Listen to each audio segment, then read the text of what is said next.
আল্লাহ পাক রব্বুল আলামিন হেদায়েতের মালিক। হেদায়েতের মালিক কোনো মানুষের হাতে নাই। যদি হেদায়েতের মালিক যদি মানুষের হাতে থাকতো তাহলে আল্লাহ রাসূল তার আপন চাচাকে কি করতেন?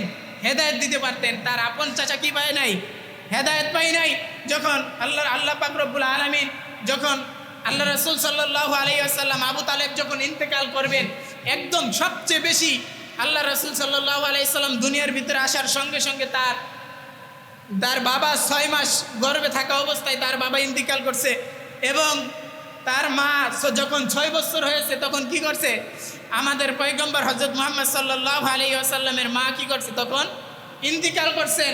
এবং দীর্ঘ 44 বছর সবচেয়ে বেশি কুলে পিঠে করে সবচেয়ে মানুষ করছে তিনি হলেন তার চাচা আবু তালেব। সবচেয়ে বেশি ভালোবাসছে আল্লাহ রাসূলকে কে? আবু তালেব। তিনি এবং তার ভালোবাসায় দীর্ঘ 10 বছর শিয়াবে আবু তালেবের ভিতরে দীর্ঘ 10 বছর পর্যন্ত শুধুমাত্র গাছের পাতা খায়া জীবনযাপন করছে কে? আবু তালেব। কার ভালোবাসায় বলেন? রাসূল সাল্লাল্লাহু আলাইহি সাল্লামের ভালোবাসায়। শুধুমাত্র আপনার আমার ভিতরে আল্লাহ রাসূলের ভালোবাসা থাকলেই হবে না। আপনার আমার ভিতরে যদি শুধুমাত্র বলেন আল্লাহ রাসূলকে ভালোবাসি, আল্লাহ রাসূলকে ভালোবাসি, এই ভালোবাসায় আপনাকে জান্নাতে নিয়ে যেতে পারবে না। শুধু ভালোবাসা থাকলে হবে না, আল্লাহ রাসূলের আদর্শ থাকা লাগবে। কি থাকা লাগবে বলেন? আদর্শ থাকা লাগবে। যদি শুধুমাত্র আপনি বলেন যে আল্লাহ রাসূলকে ভালোবাসি, এই ভালোবাসায় যদি জান্নাতে নিয়ে যেতে পারতেন তাহলে সবচেয়ে বেশি যে ভালোবাসছে তিনি হলো আবু তালেব। আল্লাহ রাসূল সাল্লাল্লাহু আলাইহি সাল্লাম আবু তালেবকে কি করতেন? জান্নাতে দিতে পারতেন, জান্নাতে পাঠাইতে পারতেন, সুপারিশ করে কি করতে পারতেন? জান্নাতে পাঠাইতে পারতেন। শুধুমাত্র আপনার আমার ভিতরে আল্লাহ রাসূলের কি করতে হবে না, শুধু ভালোবাসা থাকলেই হবে না, তার আদর্শ কি করা লাগবে? আমাদের ভিতরে রোপণ করতে হবে। আল্লাহ রাসূলের সুন্নত আপনার আমার ভিতরে থাকতে হবে। যদি আদর্শ এবং ভালোবাসা যদি না থাকে তাহলে আপনার আমার পক্ষে কি করা সম্ভব না? কিয়ামতের ময়দানে আল্লাহ রাসূলের সুপারিশ পাওয়া সম্ভব না এবং ওই জান্নাতে যাওয়া সম্ভব না। আখিরি জামানার পয়গম্বর হযরত মুহাম্মদ সাল্লাল্লাহু আলাইহি ওয়াসাল্লাম যখন আবু তালেব ইন্তিকাল করবে, এক পাশে আল্লাহ রাসূল সাল্লাল্লাহু আলাইহি সাল্লাম বসা, আরেক পাশে সমস্ত উতবা সাইবা বড় বড় লিডার কাফেররা বসা। তারা বৈশা আল্লাহ রাসূল সাল্লাল্লাহু আলাইহি ওয়াসাল্লাম আবু তালেবকে ডাক দিয়ে বলতেছে, হে চাচা, আপনি কি করেন? কালিমা পড়ে মুসলমান হয়ে যান, তাহলে কিয়ামতের ময়দানে আপনাকে সুপারিশ করে আমি জান্নাতে পৌঁছাই দেব। সুবহানাল্লাহ। এই কথা যখন বলছে, একবার আবু তালেব আল্লাহ রাসূলের চেহারার দিকে তাকায় তিনি ভাবতেছেন, এখনই মনে হয় কি যখন আল্লাহ রাসূলের চেহারার দিকে তাকায় তখন ভাবতেছেন কি আমি এখনই কালিমা পড়ে মুসলমান হয়ে যাই। আবারও বাম দিকে কারা? বড় বড় কাফের লিডার উতবা সাইবা তারা বলতেছে, না তুমি কি করো না, কালিমা পড়ে মুসলমান হয়েও না, এখনো তোমার বাপদাদার কি করো না, ধর্ম ত্যাগ করো না।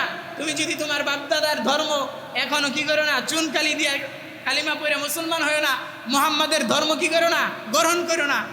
তখন আল্লাহ রাসূল সাল্লাল্লাহু আলাইহি ওয়াসাল্লাম সবচেয়ে বেশি কষ্ট পাইছেন ওই সময় মৃত্যুবরণ যখন করবেন।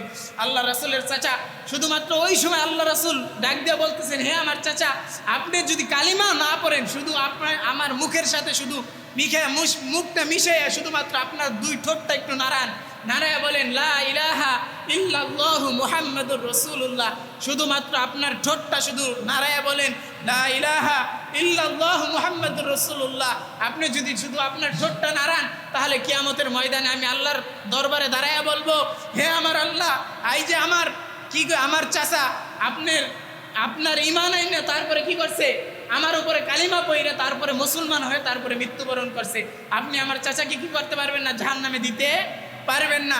তারপরে কি করে নাই? আবু তালেব কালিমা পড়তে পারে নাই, কারণ হেদায়েত দেওয়ার মালিক কে বলেন? আল্লাহ। ওই সময় কি করে নাই? আবু তালেব কি করে নাই? হেদায়েত পাই নাই। হেদায়েত দেওয়ার মালিক কে বলেন? একমাত্র আল্লাহ পাক রব্বুল আলামিন হেদায়েত দেওয়ার মালিক। যদি হেদায়েত দেওয়ার মালিক আপনার আমার পয়গম্বর হইতেন তাহলে তার চাচা আপন চাচাকে হেদায়েত দিয়ে বানাইতেন। এবং আবু তালেবের কিয়ামতের ময়দানে সবচেয়ে বেশি কম শাস্তি হবে। কি শাস্তি? কাফেরদের ভিতরে সবচেয়ে বেশি কম শাস্তি হবে। তার শাস্তি হলো আল্লাহ পাক রব্বুল আলামিন জাহান্নামের একটা বুট, একটা জুতা পরায় দিবেন। ওই জুতার কারণে, পায়ের ভিতরে যে জুতাটা পরায় দিবেন, ওই জুতার গরমের কারণে আবু তালেবের মাথার মগজ টকবক করে ভাতের মারের মতো ফুটতে থাকবে। জাহান্নামের আযাব তাহলে কত ভয়ঙ্কর বুঝেন। সবচেয়ে বেশি কম শাস্তি হবে কার? আবু তালেবের। তিনি কি কারণে? আল্লাহ রাসূলকে সবচেয়ে বেশি ভালোবাসছেন, মুহাব্বত করছেন, তার সবচেয়ে বেশি ভালোবাসতেন, কিন্তু আল্লাহ রাসূলের তার ভিতরে কি কি করে নাই, ঈমান আনে নাই এবং আল্লাহ রাসূলের আদর্শ গ্রহণ করে নাই। যদি ঈমান আনতো তাহলে কাল কিয়ামতের ময়দানে আবু তালেব কি করতে পারতেন, জান্নাতে যাইতে পারতেন। এবং আপনার আমারও একই অবস্থা, কিয়ামতের ময়দানে যদি আল্লাহ রাসূল সাল্লাল্লাহু আলাইহি ওয়াসাল্লাম যদি সুপারিশ না করে তাহলে আপনি কি করতে পারবো না, জান্নাতে যাইতে পারবো না। এবং আল্লাহ পাক রব্বুল আলামিন কিয়ামতের ময়দানে আল্লাহ রাসূল সাল্লাল্লাহু আলাইহি ওয়াসাল্লাম একদম হাউজে কাউসারের পানির সামনে দাঁড়ায় থাকবেন। বিশাল বড় কি হাউজে কাউসারের পানি, মধুর চেয়ে মিষ্টি, বরফের চেয়ে বেশি ঠান্ডা এবং সবচেয়ে বেশি সাদা, বরফের চেয়ে বেশি মিষ্টি, বরফের চেয়ে বেশি ঠান্ডা এবং মধুর চেয়ে বেশি মিষ্টি হবে হাউজে কাউসারের পানি। সুবহানাল্লাহ। ওই পানি যেই ব্যক্তি একবার খাবে 50,000 বছরের ভিতরে আর তার পিপাসা লাগবে না। আল্লাহ পাক রব্বুল আলামিন আমাদের ওই পানি খাওয়ার তৌফিক দান করে, সকলে বলে আমিন। যখন আল্লাহ রাসূল সাল্লাল্লাহু আলাইহি ওয়াসাল্লাম ওই হাউজে কাউসারের সামনে যখন দাঁড়াইবেন তখন একদল উম্মতকে কি করবেন, একদল উম্মতকে ফেরেশতারা আটকায় ফেলাইবেন। যখন আটকায় ফেলাইবেন তখন আল্লাহ রাসূল ডাক দিয়ে বলবেন, হে ফেরেশতারা, তোমরা কেন আমার উম্মতকে আটকায় ফেলাইছো? তাদেরকে আজকে আমার এখানে আসতে দাও, আমি তাদেরকে কি করব, এই হাউজে কাউসারের এক পেয়ালা পানি পান করায় দিব। আর একদম 50,000 বছরের ভিতরে আর তাদের পানির পিপাসা লাগবে না।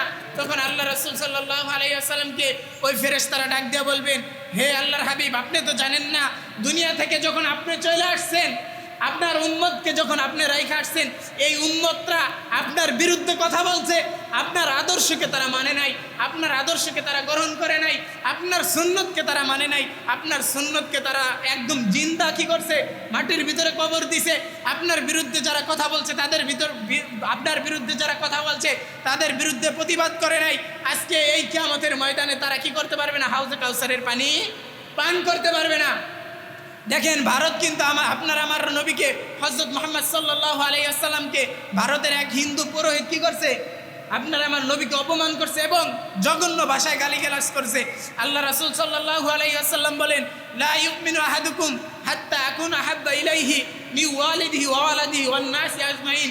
যতক্ষণ পর্যন্ত তোমাদের স্ত্রী, তোমাদের সন্তান, তোমাদের ছেলে সন্তানদের চাইতে বেশি মহব্বত আমি হাবিবকে, আমার রাসূলকে যতক্ষণ পর্যন্ত তোমার আমার স্ত্রী এবং সন্তান আদিদেরকে থেকে সবচেয়ে বেশি মহব্বত না করতে পারবা, ততক্ষণ পর্যন্ত তোমরা পরিচিত মুসলমান হইতে পারবে না।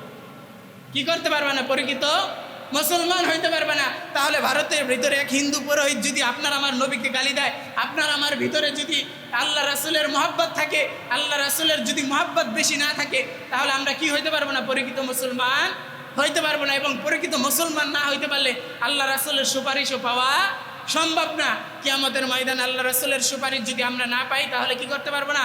জান্নাতেও যাইতে পারবে না। আল্লাহ পাক রব্বুল আলামিন আমাদের সকলকে আল্লাহ রাসূলের কিয়ামতের ময়দানে সুপারিশ পাওয়ার তৌফিক দান করে, সকলে বলে আমিন। যতটুকু কথা বললাম সর্বপ্রথম আমাকে এবং আপনাদের প্রত্যেককে আমল করার তৌফিক দান করুক। ওয়া আখিরু দাওয়ানা আলহামদুলিল্লাহি রাব্বিল আলামিন। যারা সুন্নত পড়ি নাই, 4 রাকাত ক্বাবলা জুমা সুন্নত পড়ি নাই, নাসরুম মিনাল্লাহি ওয়া ফাতহুন করিব ওয়া বাশশিরিল মুমিনিন।